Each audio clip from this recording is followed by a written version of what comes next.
long ago, in Italy, there lived an old clockmaker named Geppetto. Tick, tick, tock, tick, tick, tock, went all the clocks in his shop. When he worked, Geppetto felt happy. But when he rested, a sad feeling came over him. Ah, he would think, all my life and no child to call my own. So one day Geppetto carved a puppet from wood in the shape of a boy. He made the arms and legs of the puppet so they could move. He cut and sewed a nice outfit for it, as if it were a real boy. I will call you Pinocchio, said Geppetto. That night Geppetto laid the wooden puppet down onto the bed. From out of the window a big star twinkled bright. Geppetto looked out of the window to the twinkling star. Bright star, said Geppetto, if I could make one wish, it would be for a real boy of my own. But of course he knew that was not possible. That night, the same big star swooshed right into Geppetto's room. It changed into a blue fairy. The blue fairy flew over to the bed. Little wooden puppet, said the blue fairy, in the morning you will be able to walk and talk like a real boy. She tapped the puppet one time with her wand. And if someday you can prove that you are brave and true, you may become a real boy. Pinocchio's eyes opened. One more thing, said the blue fairy. Suddenly a cricket appeared. He was dressed mighty fine and could talk. Meet the cricket, said the blue fairy. He will stay with you to help you make wise choices. And with that the blue fairy went swoosh and was gone, out of the window and up into the night sky. When Geppetto woke up in the morning, he said, I will go take my puppet out of bed. But the bed was empty. Here I am, father, said Pinocchio from the other side of the room. Geppetto swung around. What? You can talk? Yep, I'm Pinocchio, your boy. How can this be? Geppetto said in shock. Then he said, but who cares? He rushed over and swept the wooden puppet into his arms. Pinocchio, my son, he said in great happiness. One day Pinocchio said, I want to go to school like the other boys. Of course, said Geppetto, but he did not have the money to buy school books. Later that day, Geppetto came back home with school books. Now you can go to school, he said. But father, where is your warm coat? With a wave of his hand, Geppetto said, no need to worry about that. What matters is that you will go to school tomorrow. He did not want Pinocchio to know that he had traded his warm coat to buy the school books. The next morning, Pinocchio said goodbye to Geppetto. He skipped along the path to school, humming as he went. The cricket rode on his shoulder, happy too. Coming up to them on the path was a fox and a cat. And where are you going on this fine day, said the fox.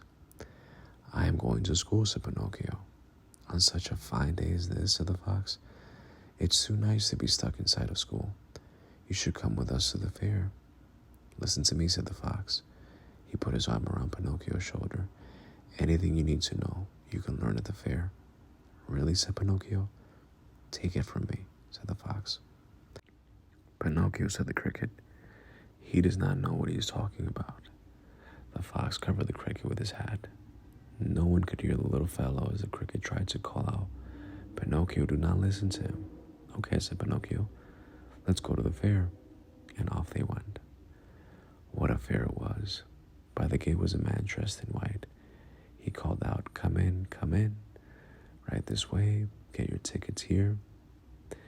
With a sad look, Pinocchio said to the fox and cat, I don't have any tickets. A man was selling old things at a table near the gate. He called, hey you, sell me those new school books of yours. This is how you can get money for tickets. The fair was so bright and colorful and exciting that the next thing Pinocchio knew, he had sold his school books for tickets. No, Pinocchio, stop, called the cricket, who finally got out from under the fox's hat. But Pinocchio, the fox, and the cat did not hear him. They were already inside of the fair. On stage was a puppet show. I'm a puppet too, said Pinocchio. I can dance like that. He jumped right onto the stage and started to dance with the other puppets. Look at the new puppet, someone called. It has no strings. No strings, said another. Amazing. Everyone laughed and laughed. They threw coins on the stage. The man who ran the fair saw coins fly onto the stage. Well now, he said, rubbing his chin, this puppet with no strings will make me rich. The next thing Pinocchio knew, he was picked up and thrown into a birdcage. In the next moment, the door was locked shut. Hey, get me out, called Pinocchio. But the other person that threw him in just left the room. Only the cricket heard Pinocchio's calls.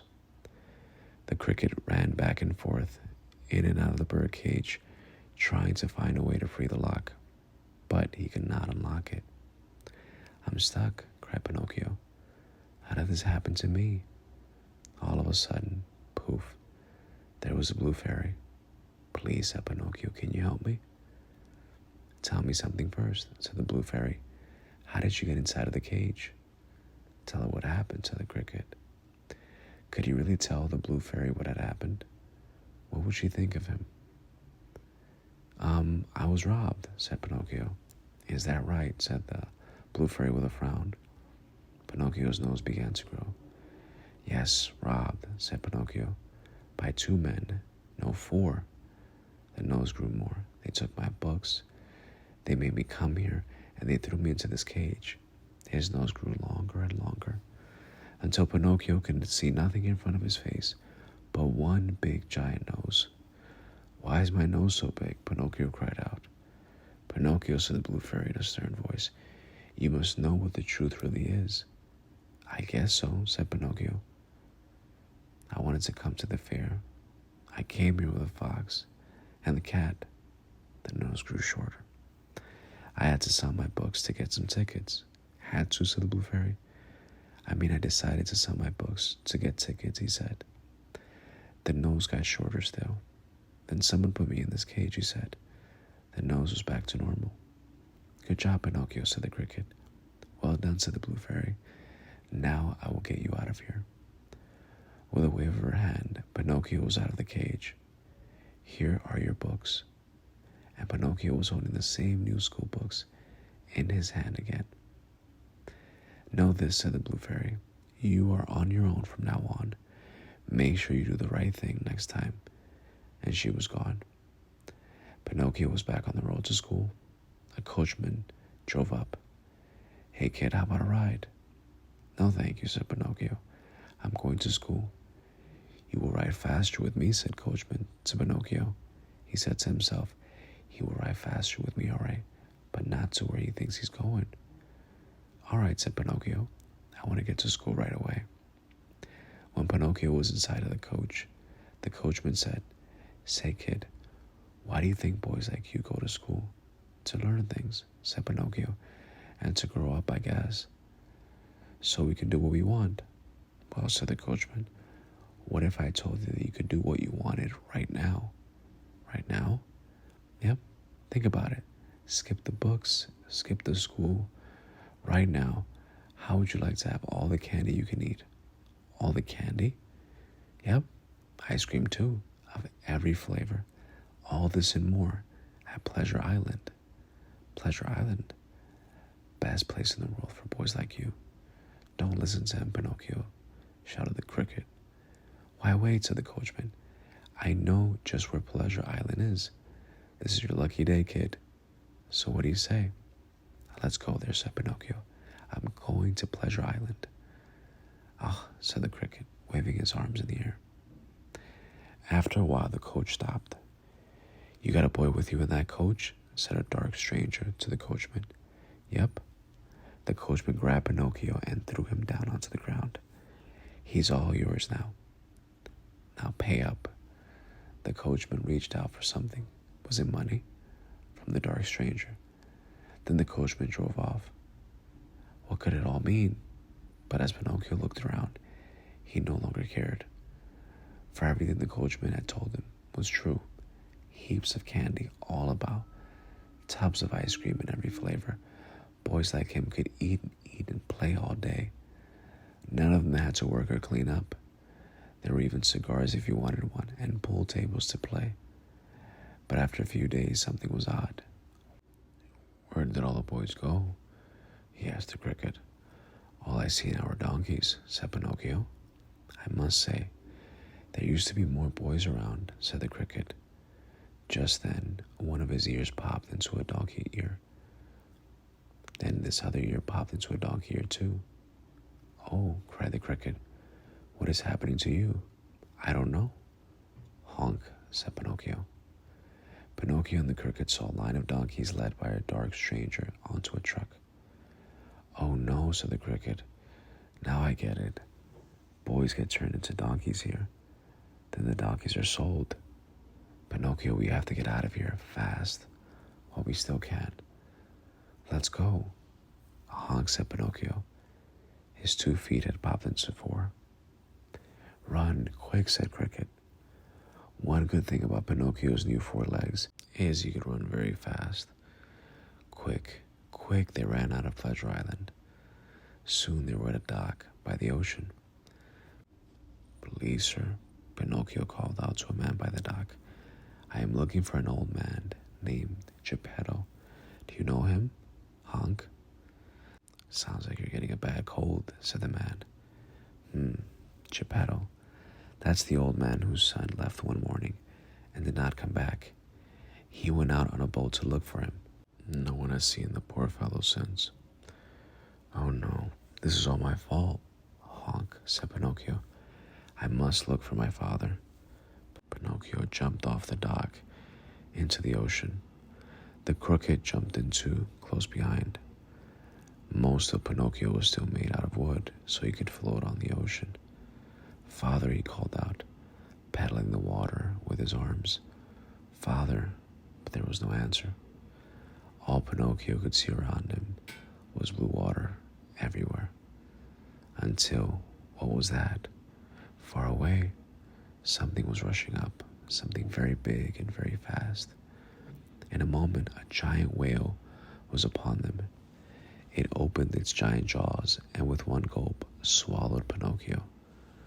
Rushing inside with all the seawater tumbled Pinocchio and the cricket. When they came to a stop, they saw that they were in the dark belly of the whale. "I am fine," said a voice of an old man. "Wait a minute," said Pinocchio. "Father, is that you?" There was Geppetto. "Father, Father, it's me," said Pinocchio. "My son," said Geppetto. "I thought I was dreaming." They hugged in joy. "Look," said Geppetto as 3 fish swam by. "There goes our dinner." "Father, I have an idea. Let's make a fire. Grilled fish tonight," said Geppetto. "No, I mean for us to get out," said Pinocchio. He gathered driftwood and got a flame going. "This is how we can make the whale sneeze," he said. Pinocchio waved his arms over the flame to make a lot of smoke. Soon clouds of smoke were rising up. The whale gave a cough. "Hang on," said Pinocchio. And then wham! In one big sneeze, Pinocchio, Geppetto, and the cricket flew out of the whale's mouth, rolling over and over in the seawater. At last they rolled up into the shore. "Pinocchio?" Geppetto rose to his feet. The cricket was there beside him, but where was Pinocchio?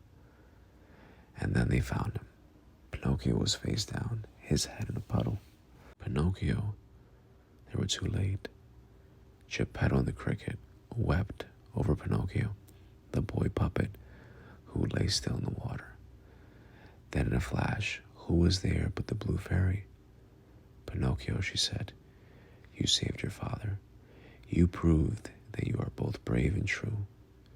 She tapped his head over her wand. "And now you will be a real boy." Pinocchio woke up. He looked at his soft arms, his soft legs. "Father," he cried out, "look, I am a real boy." "That you are," cried Geppetto. The blue fairy turned to the cricket. "Come," she said. In a flash, the two of them were gone, and they lived many long and happy years together.